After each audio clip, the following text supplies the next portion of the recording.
Hello, I'm your superhero critic, and I'll stay super as long as you stay awesome.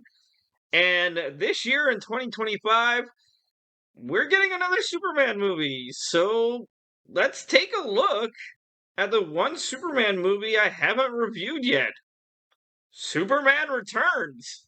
After not having a Superman film for over 20 years, despite many attempts, including a Nicolas Cage film done by Kevin Smith,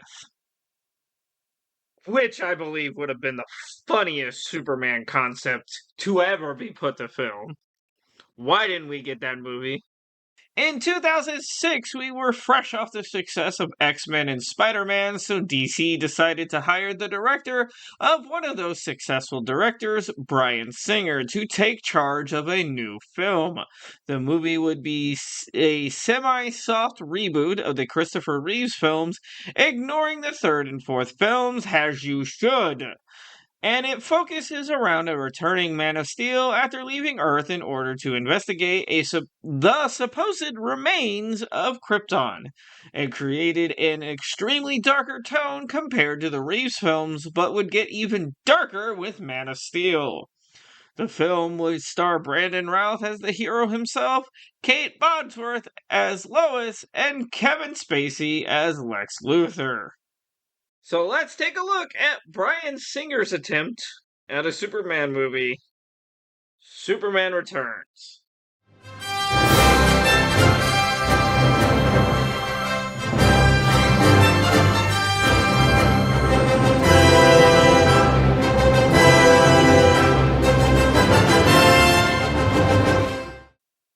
We begin with reading, where we learn that Superman has disappeared from Earth due to astronomers finding remains of Krypton, before going to Marlon Brando's Jor-El leftover voice clips from the Reeves film, and the opening credits also being a homage to the opening of the Reeves films. I understand the entire point of this film was to show, Reeves and do an entire soft reboot. But there's a limit on what you can copy and paste. I'll show you! Superman is lovey-dovey with a flying scene, which is so much more romantic in the first film. Lex's plan is 100% the same, as he wants to remake his own landmass, destroying America in order to do it. Superman saves a bunch of people during a catastrophic event while Lois is fighting for her life. Lex's female sidekick turns on him in order to save the country because she doesn't understand the problem. And last but not least, using the exact same line when talking about flying. I certainly hope this little incident hasn't put you off flying, miss. Statistically speaking, of course, it's still the safest way to travel. Well, I hope this experience hasn't put any of you off flying. Statistically speaking, it's still the safest way to travel. The most of the movie is literally copy-pasted and thrown into a darkened Snapchat filter. We then go to a dying old woman who, in her last breath, gives Lex everything she owns, and he scares the shit out of a little girl with his wig. You can keep that. The rest is mine. At least with his toupee, it wasn't his pubes. This is Kevin Spacey we're talking about.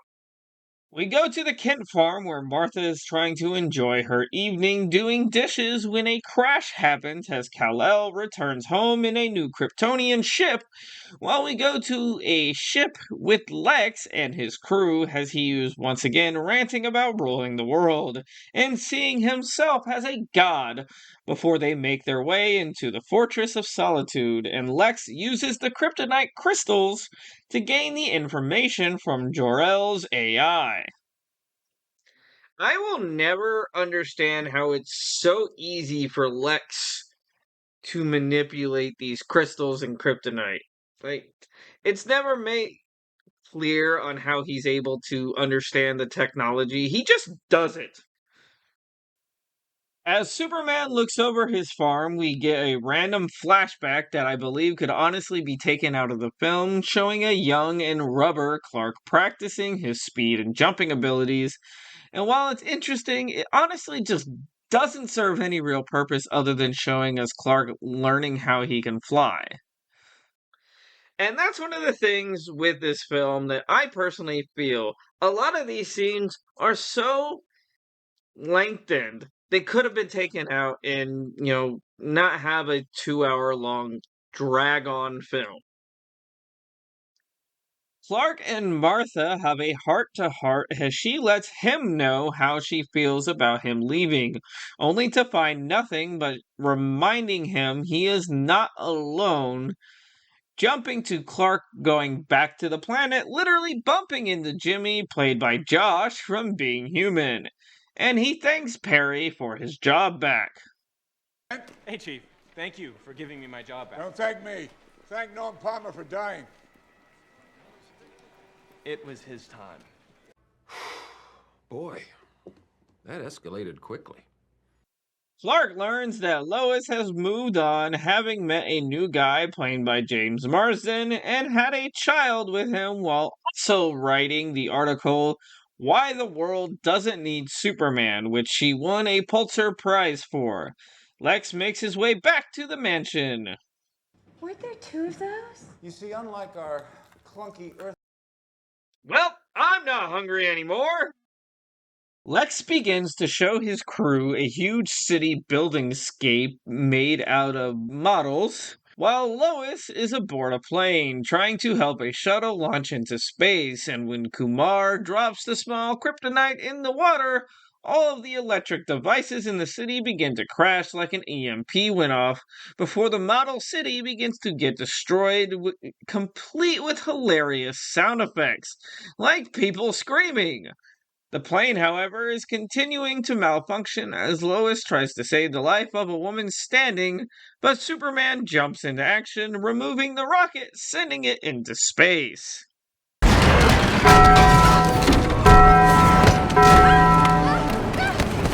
Our hero manages to save the plane crashing into a baseball field where everyone on that plane should die due to the stop of the plane and, science. Superman and Lois see each other for the first time in 5 years. The look on her face just says she wants to run over there and kick him in the Super Bowls. The stadium cheers for Superman's return while Lex looks at the destruction caused by his experiment. Perry wants to see everything for the paper running as much as possible of Superman. Superman returns. He said it! He said it! Lois believes there's more to the blackout than Perry wants to believe, while Clark meets Lois's son, Jason, and we get an awkward moment of the two of them chatting before Clark meets Richard, learning he also works at the paper and is Perry's nephew. Clark again tries to hold a full conversation with Lois, but it turns into a discussion of why Superman left and didn't say a word to her beforehand. He then goes creepier mode as he uses his X-ray vision to spy on Lois in her home. That is a massive red flag.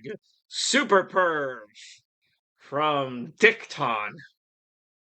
Richard begins questioning Lois about all of the articles and whether or not they were in love with each other, as she obviously lies to his face and Clark's peeping. Our hero then uses his super hearing to listen to who he needs help, hearing that criminals have robbed a bank or something. It's never outright said, but they do have a massive Gatling gun where the guy turns it on the police and guards only for Superman to swoop in, stop all of the bullets from hurting anybody, and we get a really cool shot of Superman catching a bullet to the face and his eye.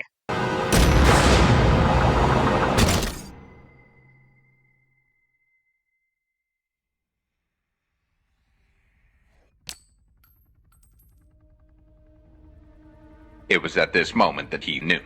He fucked up. Lex's plan to break into the museum for more kryptonite fully begins as Kitty is forced into a car that goes out of control because she can't use her brakes. But our hero stops the car, giving us a recreation shot of the first Action Comics cover. With this going, Lex steals the kryptonite as we see the movie referencing the first film as the glass reads 1978. The world is now in awe as Superman begins a worldwide hero spree as the planet goes over the pictures Jimmy took. In the sky, Chief. It's a bird. It's a plane. No, look, It's an outdated catchphrase! Lois still wants to focus on the EMP story, but Perry insists on covering Superman. Chief, I've done Superman. Covered him. Trust us, we know! Jimmy brings up Lex Luthor shocking Clark that he's out of jail, and Perry puts Lois on the Superman story anyway, which just pisses her off even more. Jason seems to be figuring out something about Clark. That child knows something's going on. Kitty is, of course, pissed off that Lex actually cut the brake line, and we see Lex getting ideas from the shards of kryptonite as his team does their jobs. Meanwhile, Lois becomes an encyclopedia of Superman knowledge for Richard and anyone in the audience that doesn't know comic books, as Jason shows that he's obviously bored in their office. Kids will be kids. Richard makes a joke about Clark being close to Superman before heading for everyone's food.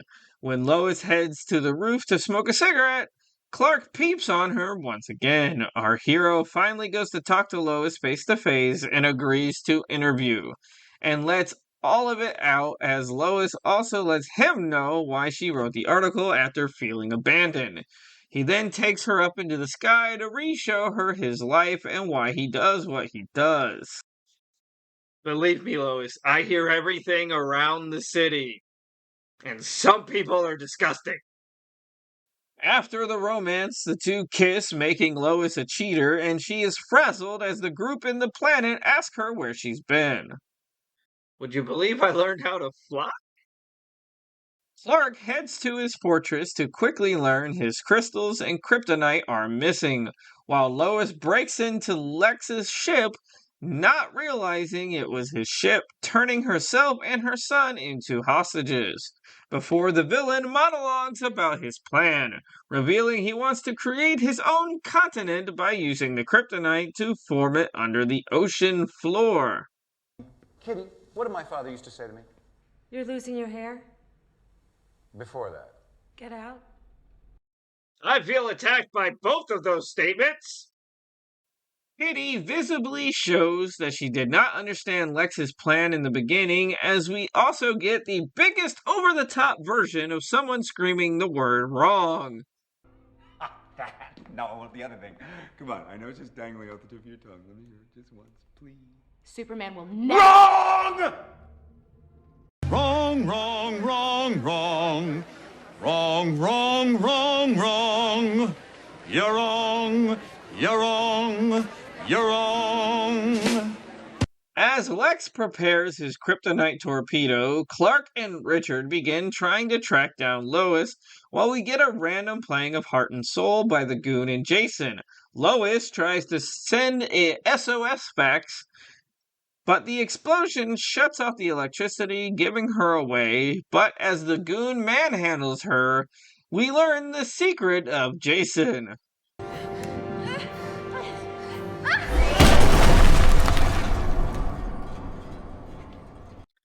That right there is giving some classic Looney Tunes violence, and I love it. The other goons shove the two of them on the storage room floor, and Jason powers now magically disappear, and the power comes back on and lets Lois' fax come through, so Richard grabs the plane while Superman heads out with his powers. But our hero is stopped as the rising landmass begins tearing apart the city, from buildings collapsing to a cigar dropping into the sewer to cause massive explosives, giving us some pretty cool Frost Breath special effects.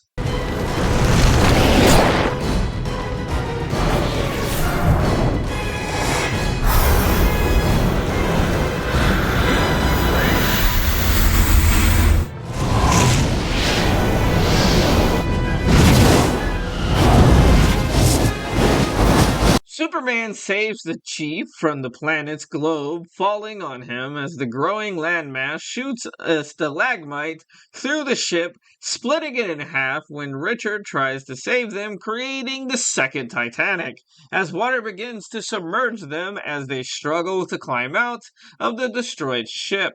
Gasping for breath, Superman saves them at the last moment. Give me your hand.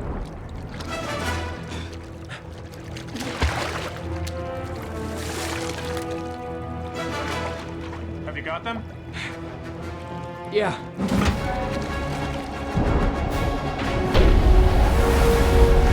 Superman heads to the island, and immediately you can see he's massively weakened just by standing on the island, as Lex and his men just shove him down the steps, proceed to brutally kick his ass, while Lois demands that they go back to help since she knows Lex's plan.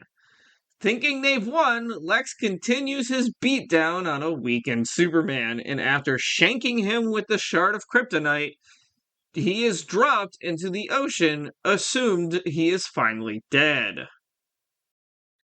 Ah, yes, the classic villain mistake of not actually checking to see if the superhero is dead. Also, why does Superman never lift a fucking finger throughout the entire film? Seriously, rewatch the movie. He's never punched a single person, and all he does is use his special effect powers. Punch something! Jason spots Superman struggling in the water, and they land the plane to save him from drowning. But Richard tries to lift off, but is having problems with the plane, almost crashing it.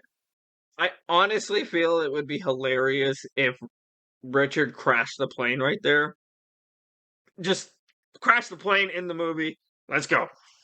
Superman says he has to do what he has to do as he flies into the sky and becomes a Jesus allegory by absorbing as much of the sun as he possibly can, flying down to literally lift the island out of the sky as Lex and his men run to get off of it. Kitty betrays Lex by dropping the crystals, and Superman then forcefully yeets himself and the island out into space.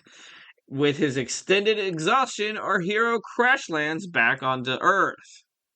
The hospital tries to help Supes, but all they can do is remove the shard of kryptonite, so they pronounce him dead as Lois and the world mourn him. But over the next couple of days, he disappears out of the hospital and is shown to be visiting Jason, reminding him that with him, Jason will never be alone, quoting Jor-El while making his promises, ending the film. And that was Superman Returns.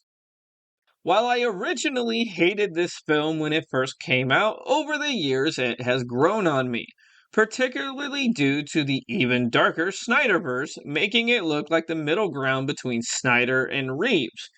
But the film is highly praised critically, and despite being one of the biggest films of the year, making back $391 million on a $223 million budget, WB was still disappointed by the worldwide return and saw it as a flop, canceling the planned sequel and rebooting the franchise into the Snyderverse 7 years later. So, like I said in the beginning, I used to not like this movie, but rewatching this, I actually enjoyed it a lot more. I was 16 when this first came out, so I didn't have the patience I do have now. Not that I have a lot of patience, but that's beside the point. It's not as bad as Snyderverse, but it's not a masterpiece. If you enjoy the darker Superman, I would go with this over Man of Steel. So, thank you for watching. I'm your superhero critic. I'll stay super as long as you stay awesome.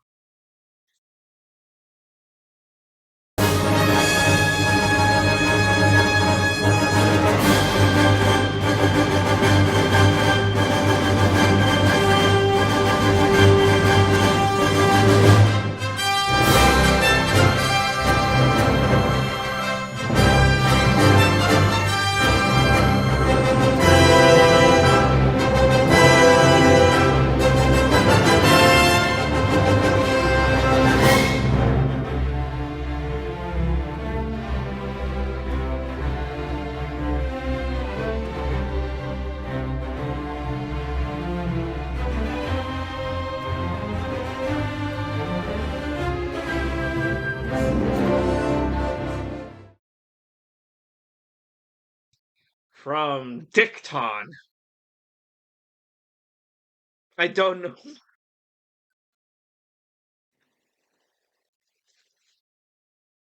Oh my god, that was stupid.